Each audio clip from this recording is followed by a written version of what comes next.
महाराष्ट्र में विधानसभा चुनाव एकदम नजदीक है और ऐसे में बरोरा विधानसभा हॉट सीट बनती जा रही है। यहाँ से युवा नेता और इंजीनियर जगदीश लवाड़िया ने बरोरा भद्रावती से विधानसभा चुनाव लड़ने का ऐलान किया है। बता दें कि जगदीश लवाड़िया का जन्म भद्रावती तालुका के एक छोटे से गाँव में हुआ।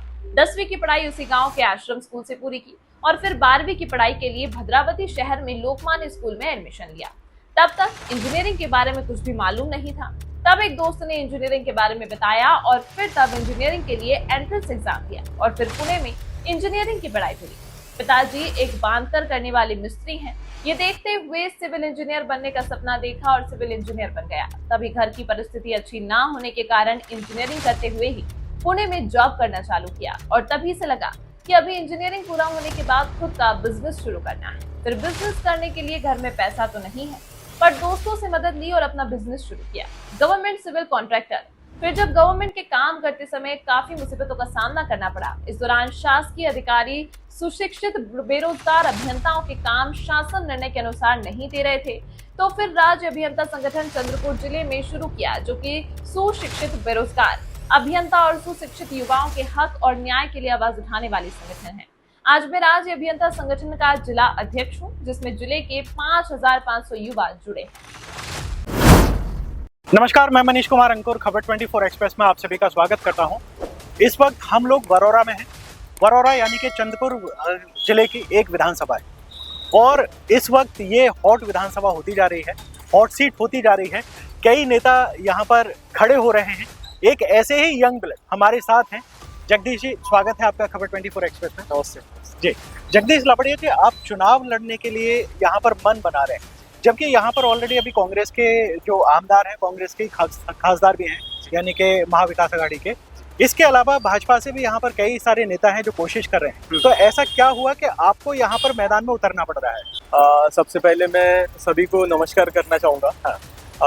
देखिए, अभी फिलहाल में हम यहाँ पर बरोरा और भद्रावती क्षेत्र में अगर देखेंगे तो बहुत सारे इंडस्ट्रियल जोन का एक क्षेत्र हमारा ये क्षेत्र है। अभी इसी क्षेत्र में हमारे काफी भाई लोग हैं, हमारे जो काफी यंग ब्लड है, जो कि बेरोजगार के स्थिति में अभी आ चुके हैं। अगर देखेंगे तो हम लोग भी एक खुद राज्य अभियंता संगठन के, मैं अभी फिलहाल में हमारे एक संगठन है राज्य अभियंता संगठन, उसका जिलाध्यक्ष हूँ, जो कि सुशिक्षित बेरोजगार अभियंता के लिए लड़ने वाली, उनके हक और न्याय के लिए लड़ने वाली एक संगठन है। तो हाँ, अगर देखेंगे तो हम अनएम्प्लॉयड यानी बेरोजगार लोगों के लिए बोलने वाला ऐसा कोई है नहीं जो कि हमारे मुद्दों और हमारे समस्याओं के ऊपर बात करे।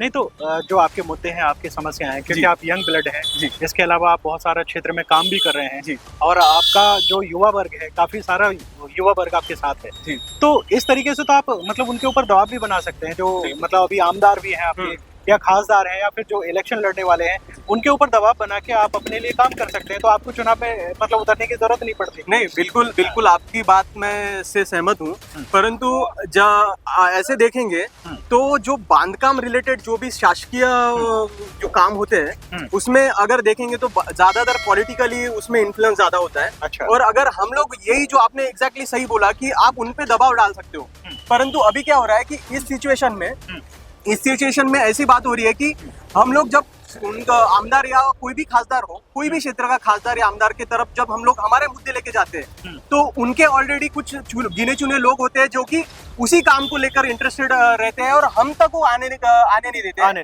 तो ये सारी चीजें हैं जो कि हम लोग उनके ऊपर दबाव तो बना नहीं सकते हैं, परंतु शासन का जब जीआर हमारे लिए लागू होता है, फिर भी कुछ चीजें ऐसे है कि वो अपने कुछ बलबूते पे करने के लिए देखते हैं। जी।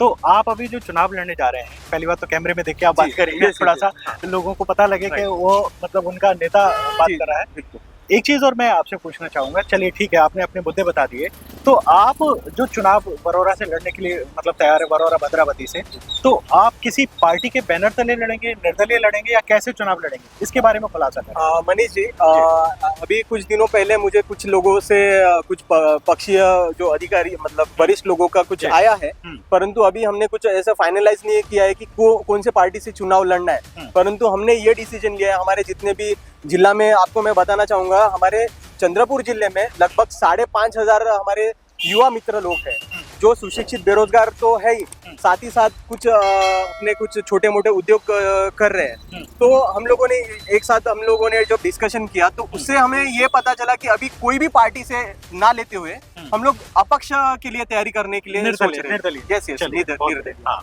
जी तो निर्दलीय आप चुनाव लड़ेंगे, चलिए बिल्कुल। बहुत अच्छी बात है।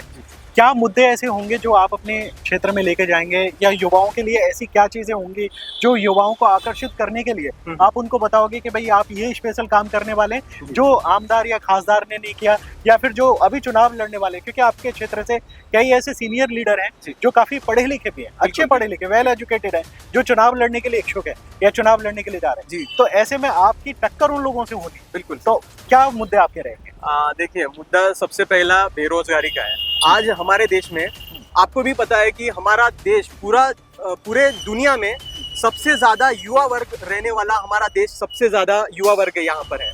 और हमारे देश की एक बहुत ही मतलब हम लोग बोल सकते हैं कि हमारे यहाँ पर युवा वर्ग है पर उनको रोजगार देने वाला ये कोई सिस्टम अभी हुआ नहीं है। अभी आपको ये बात पता रहेगा कि शासन ने गवर्नमेंट ने क्या किया था कि एम्प्लॉयमेंट जनरेशन का कुछ स्कीम लॉन्च की थी, परंतु वो ग्राउंड लेवल पर उसका कोई इम्प्लीमेंटेशन हो नहीं रहा है। ग्राउंड लेवल पे अगर देखते हैं तो काफी ऐसे ये है मुद्दे, जैसे एक मुद्रा का आपको पता रहेगा। मुद्रा अगर लेने जा रहा है, हमारे पास हमारे कुछ अनएम्प्लॉयड इंजीनियर्स लोग हैं जिनके पास वर्क ऑर्डर होने के बाद भी जब वो बैंक के पास जाते हैं कि हमको वर्क ऑर्डर के बेस पे मुद्रा लोन दीजिए, परंतु बैंक वाले एंटरटेन नहीं करते। अच्छा, ऐसे कुछ मुद्दे हैं जो कि हमारे यहाँ पर हमारे क्षेत्रीय जो वरोरा भद्रावती क्षेत्र में इतने सारे इंडस्ट्रीज है, WCL है, कोल माइनिंग है, बाकी थर्मल पावर प्लांट्स है, GMR जैसे बड़े बड़े प्रोजेक्ट्स है।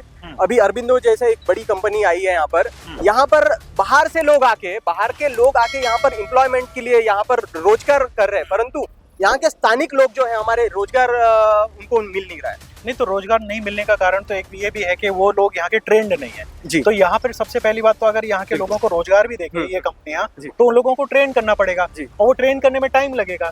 तो अभी क्या है कि वो बाहर से लोग आए यहाँ पे, फिर उन लोगों को आपके ऊपर आपको दबाव डालना चाहिए कि यहाँ के जो लोग हैं, लोकल लोग, उनके लिए आरक्षण हो या फिर उनको ट्रेन करें। तो आप ये क्यों नहीं करते? बिल्कुल, आपने जो बोला ट्रेन करना चाहिए। देखिए, मैंने सिविल इंजीनियरिंग का मैंने पढ़ाई किया है, है ना। तो सिविल इंजीनियरिंग जब मैं पढ़ रहा था तो मैं पुणे से मैंने इंजीनियरिंग हुई। जब मैंने वहाँ पढ़ाई की, मैंने काफी डिफरेंसेस वहाँ से देखा। जब मैं यहाँ पर मेरा काम स्टार्ट करने के लिए मेरे क्षेत्र में आया तो मुझे इस बात का बहुत ही मतलब रियलाइज हुआ कि हमारे यहाँ पर है ना मतलब लेबर बनने के लिए एजुकेशन दिया जा रहा है। बाहर अगर हम लोग देखते हैं उस साइड नासिक, पुणे, अहमदनगर जैसे संभाजी नगर है, मुंबई है, उस एरिया में क्या हो रहा है कि आप है ना बड़े पद के लिए मतलब पढ़ाई कर रहे हो, पर यहाँ पर अगर आप देखते हो तो यहाँ पर ITI जैसे कॉलेजेस आपको बहुत सारे दिखेंगे, परंतु इंजीनियरिंग जैसे कॉलेजेस बड़े कॉलेजेस नहीं है। आप देखेंगे गिने चुने कुछ 1-2 कॉलेजेस है, यहाँ पर वैसी शिक्षा नहीं दी जा रही है। और सेकंड जो आपने बोला कि वो कंपनी पे आपने दबाव डालना चाहिए कि उनको क्यों पढ़ाई मतलब ट्रेनिंग का होना नहीं चाहिए, उनका भी एक ट्रेनिंग का एक अलग से ये दिया रहता है। बिल्कुल, VTC बोलते हैं उसको, है ना। बिल्कुल। तो ये VTC जैसे वो उनका काम है कि अगर आप अगर मान लीजिए एक प्रोजेक्ट आप डाल रहे हो, सडनली वो प्रोजेक्ट ग्राउंड से ऊपर तक मतलब 1-2 महीने में बनता नहीं है। वो प्रोजेक्ट को काफी साल से वो वहाँ पर बन रहा है, तो पहले आपने वहाँ पर ट्रेनिंग सेंटर चालू कर देना चाहिए कि लोकल लोगों को वहाँ पर पढ़ाई करो। आप उनको प्रेफरेंस दो, उनको 6 महीने, 8 महीने, 10 महीने जो भी है वहाँ पर उनको ट्रेनिंग दी जानी चाहिए। उसके बाद उनको उन्हीं को वहाँ पर लगा देना चाहिए। बाकी और मैं बोलता हूँ ये कंपनियों के लिए भी बेस्ट इसीलिए रहेगा कि अगर कोई दूसरा बाहर से आ रहा है उसको वो अकोमोडेशन रखेंगे, उनको खाने पीने का अलग देंगे, उनमें कंपनी का एक्सपेंसेस ज्यादा बढ़ेगा। अगर वही लोकल लोगों को वो दे रहे हैं, 2, 4, 5, 10 किलोमीटर के अंदर वो रहेगा, वो आना जाना करेगा, कंपनी के वहां पर भी पैसे बच रहे हैं ना। सबसे इम्पोर्टेंट बात ये है कि लोकल लोगों को ज्यादा से ज्यादा यहाँ पर है ना हमारे बेरोजगार लोगों को रोजगार इसमें से मिलना चाहिए। और दूसरी बात ये रहेगी जैसे कि बहुत से और एक इशू मैं बताऊंगा कि एक अपना पोल्यूशन का एक इशू है। बिल्कुल, बहुत है। देखिए, मैं आपको बताता हूँ, बहुत से कंपनियां ऐसे है कि जो पोल्यूशन का जो नॉर्म्स होते हैं, जो स्टैंडर्ड नॉर्म्स होने चाहिए, वो फुलफिल नहीं कर रहे हैं। बहुत से हमारे जो नेता लोग हैं उनसे कुछ अपना कमीशन जो भी लेते हैं, हमें लेना देने, परंतु उन्होंने ये भी देखना चाहिए कि लोगों के स्वास्थ्य के ऊपर इसका क्या असर हो रहा है। क्या असर? आने वाले सालों में हमारे स्वास्थ्य में इसका कितना बड़ा परिणाम होने जाने वाला है, इसके ऊपर भी ध्यान देना चाहिए। दूसरी बात यह है कि हमारे यहाँ पर खनिज जैसे जैसे कोल हो गया, फ्लोराइड है, फिर उसके बाद डोलोमाइट है, ऐसे ये इनको प्रमोट नहीं हो रहा है ना। ये इसके अगर इसको अपन प्रमोट करते, इसका अगर मान लीजिए इसको as a raw material use करके कुछ दूसरा प्रोडक्ट बना सकते हैं, ये सारी चीजें यहाँ पर गवर्नमेंट ने दिखानी चाहिए। यहाँ के लोकल लोगों ने, मतलब जो भी अपन पॉलिटिशियन है, ये सब करते नहीं है। बाकी कंपनियों से बस पैसे लेना, ये लेना, वो लेना चलता है। यही हमें अभी ये चेंज लाना है। आज हमारे यहाँ के नागरिक जो है काफी समझदार है, उनको पॉलिटिकली पार्टी से लेना देना नहीं है। आज उनको चाहिए चेंज, आज उनको बदलाव चाहिए। आज हमारे जैसे जो यंग लोग हैं जो इस कंडीशन को महसूस कर रहे हैं, आज हम लोग जीरो से आज तक यहाँ तक पहुंचे हैं, तो हमको पता है सारी चीजें कैसे हो रही है, क्या हो रही है, तो इसीलिए हमको आगे बढ़ना है। बस यही हमारे मुद्दे हैं। चलिए, बहुत अच्छी बात है, आपने बहुत अच्छा जवाब दिया और मेरी शुभकामना आपके साथ है कि जो मुद्दे आप लेकर आए हैं जनता के बीच जाएं। लेकिन फिर भी जो भी चीजें हैं आप हमारे माध्यम से जनता से अपील कर सकते हैं, क्योंकि आपने कहा कि अपक्ष भी आप लड़ सकते हैं, मतलब निर्दल भी आप लड़ सकते हैं। तो आप जनता से कुछ कहना चाहें, वरोरा की जनता से, तो हमारे माध्यम से आप बोल सकते हैं। बिल्कुल मनीष जी, मैं आपके इस चैनल के माध्यम से यही हमारे वरोरा भद्रावती विधानसभा के सभी नागरिकों को यही बोलना चाहूंगा कि मैं मराठी में बोलना चाहूंगा। बिल्कुल, हमारे यहाँ के जो बिल्कुल लोकल आपल्या इथले लोक सगळे मराठीचे सगळे आहेत, तरी मी सगळ्यांना माझी एवढीच विनंती राहील की आपल्या या क्षेत्रामध्ये भरपूर असे आपल्याला संधी आहेत आपल्या युवकांसाठी। प्रत्येक घरामध्ये आज युवक आहे, आपल्या प्रत्येक कुटुंबामध्ये युवक आहेत जे काही त्यांना हाताला कामं नाहीये। आज त्यांच्याकडे कुठे रोजगारासाठी कंपनी जवळ येत नाहीये, कुठे रोजगारासाठी ते गेले ऑफिसेस मध्ये, त्यांना कंपनी हाकलून देतात की तुम्हाला काय गरज आहे, हे आहे, ते आहे, भरपूर सारी कारणे देतात आणि त्यांना तिथून अवॉइड केलं जातं। परंतु आम्हाला हेच सांगायचं आहे की आता आपल्या या क्षेत्रामध्ये आपल्याला बदलाव करून घेऊन आणायचा आहे मित्रांनो।